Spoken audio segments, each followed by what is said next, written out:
name's Robert Nutt. I'm the Chief Executive of CP Midlands, and I'm also the Third Sector Assembly Champion for Health and Social Care.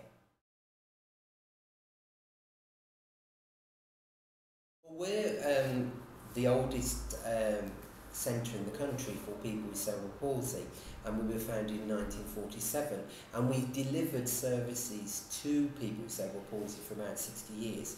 Well, over 60 years. And then about 3 or 4 years ago, we realised that our model of delivering services was flawed in one respect, that we weren't particularly person-centred. And it was very much a service delivery where we were delivering services unto people and then asking them how they felt about it. And so we've done a lot of work to actually work with people so that they tell us what services they want, how they want it to be delivered, and we then go ahead and do that. So we can really now say that we're fully person-centred. The social model has now been in existence for 30 years, and it's preferable by far to the clinical model. The clinical model is that idea of you have a disability, it's your problem, but we'll try and sort it out for you.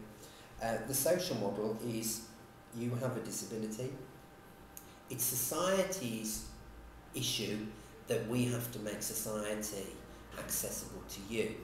Now in theory that sounds great, but in practice a lot of people suddenly feel that if they have to wait until society gets its act together and changes, their lives are completely on hold.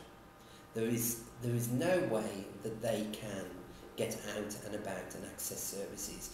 And people say things, if you spoke to somebody and said,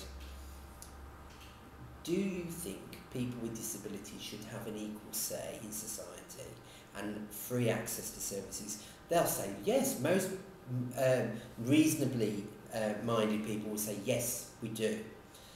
Then if you have that scenario where it's Christmas, everyone's in the checkout at the supermarket, everyone's stressed, and you see somebody in a wheelchair or somebody older struggling to pay for their money, the first thing that you say is, fancy coming out when we're so busy. And that to me is a concrete example of why the social model cannot work, because it's actually waiting for the majority of society to change.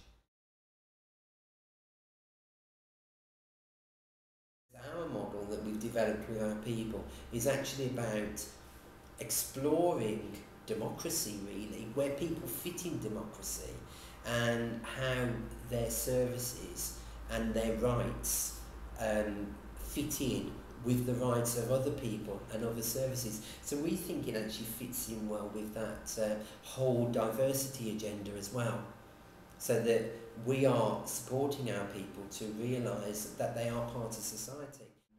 Society may choose to define somebody as having a disability, but that person, they may not define themselves as a person with a disability.